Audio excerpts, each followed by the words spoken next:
விஜய் அவர்கள் வந்து பெண்கள் பாதுகாப்பு குறித்தும் போதைப் பொருள் சம்பந்தமா குறித்து பேசுறதுக்கு உங்களுக்கு என்ன தகுதி இருக்குதுன்னு நான் கேக்குறேன். இப்ப ஒழுக்கத்தை பத்தி பெண்கள் பாதுகாப்பு குறித்து இன்னைக்கு வந்து போதைப் பொருளை வந்து தடுக்கணும் அப்படின்னு சொல்லி பேசுற விஜய் ஏன் உங்க திரைப்படத்துல அதை வந்து ஒழிக்கிற அளவுக்கு ஏன் நீங்க நடிக்கல? நடிகர் விஜய் அவர்களை இப்ப நாளைக்கு போராட்டம் பண்ண சொல்லுங்க, சிறைக்கு போக சொல்லுங்க. இந்த மே மாசம் வேலை நான் சிறைக்கு போயிருக்கிறேன். ஏன் கேளுங்க, அப்பயா அவர் யாரு, அவருடைய சீன் என்ன, அவர் வந்து இப்ப பனையூர்ல கெஸ்ட் ஹவுஸ்ல இருக்கிறார், அது போலலாம் இருக்காது. ஏசி ரூம்லாம் போட்டு மேக்கப் மேன் பக்கத்திலேயே டைலாக் மேன் பக்கத்திலேயே இருந்தாலும் பேச முடியாது. ஒரு நாள் நடிகர் விஜய் இது போல வந்து பத்திரிகையாளர் சந்திப்புல நீங்க கேட்கிற கேள்வி என்ன கேட்கறீங்க பாருங்க, கேள்வி அது போல கேள்வியை நடிகர் விஜய் கேட்டு பாருங்க. அவர் நடிக்கின்ற படங்கள் எல்லாமே வந்து எப்படி வந்து பெண்களை பாலியல் ரீதியா அச்சுறுத்தலாம், எப்படி வந்து இளைஞர்களை வந்து மடைமாற்றம் பண்ணலான்ற திரைப்படம் தான் அவர் நடிச்சிருக்கிறார். அதனால இந்த நேரத்துல வந்து நான் எதுக்காக அவர் குறிப்பிட்டு சொல்றேன்னா, மதவாத சக்திகளுக்கு எதிராக ஒரு உண்மை சம்பவத்துக்கு இன்னைக்கு வந்து கேரளால இருக்கக்கூடிய கேரளா நடிகர் மோகன்லால் நடிச்சது இந்த திரைப்படத்துல ஏன் தமிழ்நாட்டில் இருக்கக்கூடிய விஜய்லாம் ஏன் அந்த படத்துல ஏன் நடிக்கல? எதுக்காக அரசியலுக்கு வரீங்க? நீங்க துறை சார்ந்த பெண்கள் எவ்வளவு பேர் பாதிக்கப்படுறாங்க பாலியல் ரீதியா, அங்க போய் நீங்க வந்து அவங்களுக்கு போய் பாதுகாப்பு கொடுங்க, அவங்களுக்கு போய் உதவி செய்யுங்க. இந்த மண்ணோட அரசியலை பார்க்கறதுக்கு எங்களுக்கு தெரியும்.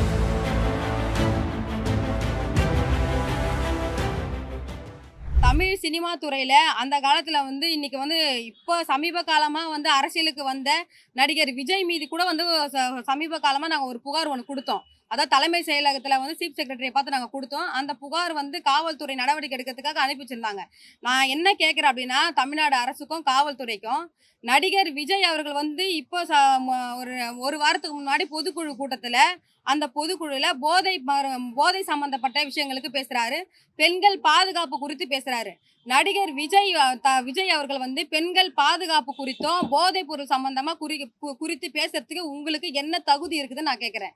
ஏன்னா உங்கள் மீது வந்து அதாவது அதாவது பொதுமக்கள் சொல்ல யாரும் சொல்லல, உங்களுடைய துறை சார்ந்த உங்களுடைய சக நடிகையா ஒரு பாடகியா இருக்கக்கூடிய சுசித்ரா வந்து விஜய் அவர்களுடைய குடும்ப நிகழ்ச்சிகளிலும் பல்வேறு நிகழ்ச்சிகளில வெள்ளி தாம்பல தட்டுல அதாவது வந்து கொக்கேன் போன்ற உயர் ரக அதாவது விலை உயர்ந்த வந்து போதைப் பொருட்களை வந்து அங்க வரக்கூடிய நடிகர்களுக்கும் நடிகைகளுக்கும் அந்த போதை மருந்தை வந்து கொடுக்குறாங்க அப்படின்னு ஒரு குற்றச்சாட்டை வந்து பாடகி சுசித்ரா வந்து முன் வச்சாங்க. அந்த தகவலை வந்து நாங்க வந்து புகாரா வந்து எமது தலைமையில வந்து தமிழர் முன்னேற்ற படை சார்பா நாங்க சீஃப் செக்ரட்டரி கிட்ட வந்து புகார் கொடுத்தோம். அந்த புகார் இந்த நிமிஷம் வரைக்கும் காவல்துறை விஜயும் விசாரிக்கல, நடிகை த்ரிஷாவையும் விசாரிக்கல, அந்த போதை வஸ்துக்களை யாரெல்லாம் அவங்க வந்து பயன்படுத்தினா அவங்க யாருமே கூட்டு விசாரிக்கல. அப்ப சுசித்ரா வந்து நடிகர் விஜய் மீது வந்து ஒரு வதந்தியை பரப்புறாங்க அப்படின்னு எடுத்துப்போம். சப்போஸ் அவங்க மீது வந்து ஒரு பொய் குற்றச்சாட்டை வைக்கிறாங்க அப்படின்னு விஜய் நினைச்சிருந்தா அவங்க வந்து சுசித்ரா மீது வந்து காவல்துறையிலயோ இல்ல கோர்ட்லயோ வழக்கு போட்டு அவங்க மீது வந்து நடவடிக்கை மேற்கொள்ளலாம். அப்ப விஜய் அவர்கள் வந்து இந்த போதை சம்பந்தமான விஷயத்துக்கு அமைதியா இருக்கிறாரு அப்படின்னு கேட்டா அப்ப நீங்க அந்த தவறை செஞ்சிருக்கிறீங்க. அப்ப நீங்க நாட்டு மக்கள் மத்தியில நீங்க ஒரு கட்சியை ஆரம்பிச்சு நீங்க அரசியலுக்கு வந்து நீங்க போதை சம்பந்தப்பட்ட விஷயத்த வந்து பேசுறதுக்கு உங்களுக்கு என்ன தைரியத்தை, உங்களுக்கு என்ன தகுதி இருக்குது? நீங்க விஜய் நடிக்கின்ற படங்கள்ல கூட பாருங்க, பெண்களை வந்து ஆபாசமா காமிக்கிற பாடல்களும், அத சிகரெட் பிடிக்கிற பாடல்களும், கஞ்சா அடிக்கிற பாடல்களும், பெண்களை வந்து ஒரு போதைப் பொருளா இடுப்பு எப்படி கிள்றது, ஒரு பொண்ணை எப்படி லவ் பண்றது, எப்படி சைட் அடிக்கிறது, எப்படி அவளை பிக்கப் பண்றது, எப்படி அவளை கூட்டின்னு ஓடுறதுதான் அவருடைய கருத்தா இருக்குது விஜயோடைய திரைப்படத்துல. ஆனா நடிகர் அஜித் குமார் அவர் பாருங்க, வெரி ஸ்மார்ட் ஹீரோ அவரு. ஏன் அப்படி சொல்றேன்னு பாத்தீங்கன்னா, அவருடைய பேஷன் என்னவோ அவர் வந்து பாருங்க, ஒரு பாமர குடும்பத்துல இருந்து வந்த ஒரு நடிகர் வந்து தன்னுடைய உழைப்பாலையும் தன்னுடைய அர்ப்பணிப்பாலையும் அறிவாலையும் தியாகத்தாலையும் இன்னைக்கு ஒரு சினிமா துறையில வந்து முன்னேறி இன்னைக்கு அவர் என்ன ஒரு ரேஸ்ல வந்து ஏதோ வராரு. தமிழ்நாடு அரசியலை பத்தி தெரிஞ்சுதான் அரசியலுக்குள்ள வராமையே வந்து அவருடைய தொழில் என்னவோ அதை பார்த்துட்டு போயிட்டே இருக்கிறாரு. தமிழக இளைஞர்கள் தமிழ் மக்களும் நடிகர்களை அப்படிதான் நாங்க எதிர்பார்க்கிறோம். ஆனா விஜய் அவர்கள் எப்படி, நீங்க உங்க அப்பா இல்லைன்னா நீங்க யாருன்னு தெரியுமா? உங்க அப்பாவுடைய தோல் மேல சவாரி ஏறி அவருடைய இன்ஃப்ளூயன்ஸ்ல திரைத்துறையில நீங்க பெரிய ஜாம்பவானா வரீங்க. உங்களுக்கு அதாவது எல்லா பொதுக்குழு மீட்டிங்களும் உங்களுடைய இப்ப சமீப காலமா தமிழக வெற்றி கழக மீட்டிங்ல எல்லாம் வந்து அந்த புசி ஆனந்த்ன்றவர் சொல்றாரு, அதாவது தளபதி விஜய் அவர்களுக்கு வந்து பல லட்சம் கோடி மதிப்பிலான ப்ராப்பர்ட்டி இருக்குது, சொத்து இருக்குது, பணம் இருக்குது, அப்ப ஏன் நாங்க அரசியலுக்கு வரோம் அப்படின்னு கேக்குறாரு. நான் என்ன கேட்கறேன் கேள்வினா, புசி ஆனந்த் அவர்களுக்கு 1000 கோடிக்கு மேல உங்களுக்கு வந்து பணம் இருக்குதுன்னா 300 கோடி நீங்க ஏன் ஐடி கட்ட மாட்டீங்க? விஜய் அவர்கள் வந்து பொதுமக்களுக்கு நிறைய விஷயம் தெரியாதுன்னு நினைச்சிட்டு இருக்காரு. நெய்வேலியில நடிகர் விஜய் அவர்களை இன்கம் டேக்ஸ் அதாவது அதிகாரிங்க ஏன் அவர் தூக்கிட்டு போனாங்க? தூக்கிட்டு போய் விஜய் அவர்களை எம்பாய்மிங் பண்ணி இன்ஜெக்ஷன் பண்ணி அரசியல் தலைவராக உருவாக்கி இன்னைக்கு அவங்க தான் இன்னைக்கு வழி அமைச்சு வச்சிருக்காங்க. தமிழ்நாடு அரசியலுக்குள்ள வந்து இந்த தமிழ் மக்களுடைய ஆல்ரெடி வந்து நீங்க சினிமா துறையில சினிமா நடிச்சு எங்களுடைய இளைஞர்கள் தான், அப்பாவி இளைஞர்கள் தான் டிக்கெட் கொடுத்து பணம் பார்த்து உங்களை வந்து இந்த கோடி கணக்குல நீங்க கோடீஸ்வரன் ஆகிறதுக்கு நாங்க தான் காரணம். அப்ப நீங்க அரசியலுக்கு வந்து நீங்களே வந்து போதைப் பொருள் நீங்க பயன்படுத்துறீங்க. நீங்களே வந்து பெண்களை வந்து எப்படி இழுத்துட்டு ஓடணும், எப்படி அவங்கள வந்து பாலியல் ரீதியான அச்சுறுத்தல் தாக்குதலுக்கு உட்படுத்தணும்னு நீங்களே உங்க சினிமா துறை மூலயமா நீங்க திரைப்படத்துல காமிக்கிறீங்க. நான் சூப்பர் ஸ்டார் ரஜினிகாந்த் கூட எடுத்துக்கோங்க. அவரோட திரைப்படங்களை அது போல அந்த அளவுக்கு காம ரீதியான பெண்களை வந்து சித்தரித்து எந்த திரைப்படமும் அவர் நடிக்கல. எல்லாமே வந்து மக்களுக்கு விழிப்புணர்வு ஏற்படுத்தும் வகையிலையும் மக்களுக்கான உரிமை பிரச்சனைகள் சம்பந்தமான கருத்தியல் படம் தான் எல்லாமே எடுத்திருக்காரு. அதே போல அஜித்குமார் பல்வேறு நடிகர்கள் அப்படி. ஆனா நடிகர் விஜயை பொறுத்த வரைக்கும் அவர் நடிக்கின்ற படங்கள் எல்லாமே வந்து எப்படி வந்து பெண்களை பாலியல் ரீதியா அச்சுறுத்தலாம், எப்படி வந்து இளைஞர்களை வந்து மடைமாற்றம் பண்ணலான்ற திரைப்படம் தான் அவர் நடிச்சிருக்கிறார். அதனால இந்த நேரத்துல வந்து நான் எதுக்காக அவரை குறிப்பிட்டு சொல்றேன்னா, இன்னைக்கு வந்து மதவாத சக்திகளுக்கு எதிராக ஒரு உண்மை சம்பவத்துக்கு இன்னைக்கு வந்து கேரளால இருக்கக்கூடிய கேரளா நடிகர் மோகன்லால் நடிச்ச இந்த திரைப்படத்துல ஏன் தமிழ்நாட்டுல இருக்கக்கூடிய விஜய்லாம் ஏன் அந்த படத்துல ஏன் நடிக்கல? அப்ப நீங்க யார் அனுப்பிச்சு தமிழ்நாடு அரசியலுக்குள்ள வந்து அரசியல் செஞ்சுட்டு இருக்கீங்க? இது தமிழ்நாட்டு மக்கள் வந்து ஒரு கேள்வியா முன்வைக்கிறாங்க. இது சம்பந்தமா தான் எம்புரான் திரைப்படத்துக்கு பாதுகாப்பு கேட்டு இன்னைக்கு திரையரங்குகளுக்கு காவல்துறை பாதுகாப்பு கொடுக்கணும், பொதுமக்களுக்கு பாதுகாப்பு கொடுக்கணும் புகார் மனு அளிச்சிருக்கோம். எப்படி ஒரு பொண்ணை எப்படி கரெக்ட் பண்றது, அந்த பொண்ணை எப்படி எந்த பொண்ணா இருந்தாலும் அதாவது வறுமை கோட்டு கீழே எந்த பொண்ணா இருந்தாலும் சரி, பணக்கார பொண்ணா எப்படி அந்த பொண்ணை கரெக்ட் பண்ணி பிக்கப் பண்ணி ஈட்டுன்னு ஓடுறது, இந்த காட்சியை தான் அவர் நடிச்சிருக்கிறார். இப்ப ஒழுக்கத்தை பத்தி பெண்கள் பாதுகாப்பு குறித்து இன்னைக்கு வந்து போதைப் பொருளை வந்து தடுக்கணும் அப்படின்னு சொல்லி பேசுற விஜய் ஏன் உங்க திரைப்படத்துல அதை வந்து ஒழிக்கிற அளவுக்கு ஏன் நீங்க நடிக்கல? அப்ப தமிழ்நாட்டு மக்கள் கேட்கறாங்க. இந்த வீரலட்சுமி கேட்கல விஜயை பார்த்து. நான் விஜயை பார்த்து ஒரு கேள்வி இப்ப கேட்கிறேன் பாருங்க. நீங்க அதாவது வந்து வெயிலோடைய வெப்பத்தையே தாங்க முடியாத நடிகர் விஜய் தன்னுடைய சொந்த ரசிகை 85% தீக்காயத்தோட வந்து வீடியோ போட்டு வந்து உதவி கேட்கறாங்க. அந்த உதவிக்கே வந்து உதவி செய்யறதுக்கு வரல. இப்ப வந்து நாட்டு மக்களுக்கு வந்து எப்படி வந்து அதை உதவி செய்வாரு? எப்படி?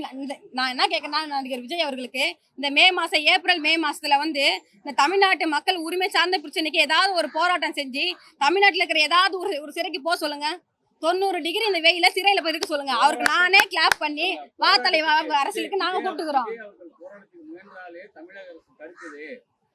அதெல்லாம் சும்மாங்க. போன 10 வருஷத்துல என்னெல்லாம் தமிழ்நாடு அரசு எவ்வளவு ஒடுச்சு அதிமுக கவர்மெண்ட்ல. நாங்களே எழுந்து பொண்ணுங்க, பொண்ணு.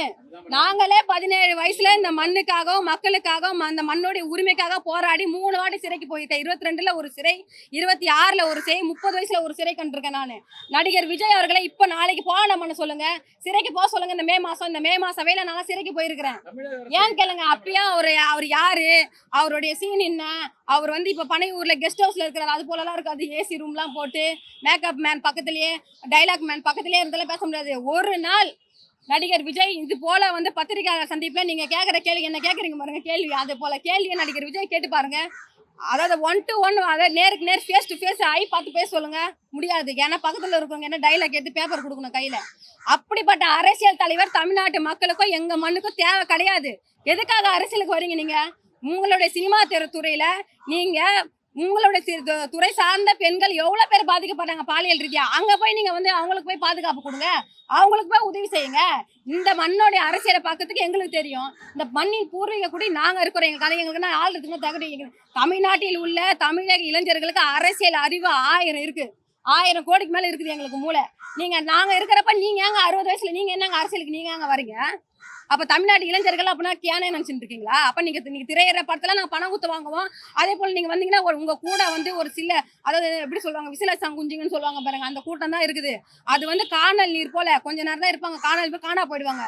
இது வந்து ஒவ்வொரு எலெக்ஷன் நேரத்திலையும் அதாவது வந்து சீசன் பறவை போல ஒவ்வொருத்தரையும் உருவாக்குறாங்க. இன்னைக்கு விஜயகாந்த் அண்ணன்லாம் பாருங்க, அவர் செத்த பிறகுதான் அவரு மக்களுக்கு என்ன உதவி செஞ்சாருன்னு, அவர் யாருக்கு சாப்பாடு போட்டாருன்னு செத்த பிறகுதான் மக்களுக்கு தெரிஞ்சது. அது வரைக்கும் யாருக்குமே தெரியலையே.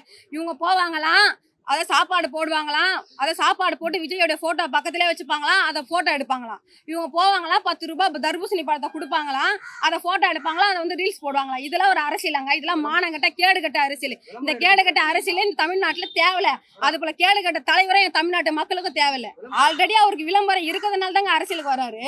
அதாவது விஜய் அவர்களையும் இப்ப வீரலட்சுமி அவர்களையும் ஈக்குவல் பண்ணி பாத்தீங்கன்னா, விஜய்க்கு நாங்கெல்லாம் வந்து பாத்தீங்கன்னா ஒரு அண்ணன் காவடி போலதான். ஏன்னா அவர் வந்து பல கோடி ரூபாய்க்கு அதிபதி. நாங்க பொருளாதார ரீதியா விஜய்க்கு நாங்கலாம் வந்து அண்ணக்கோடி. ஆனா அரசியல் ரீதியா நாங்க உயர்ந்தவங்க, விஜய் தாழ்ந்தவர் தான். ஏன்னா அரசியல் ரீதியா நாங்க வந்து நடிகர் விஜய் வந்து பணத்த பார்த்து அரசியலுக்கு வந்தவரு.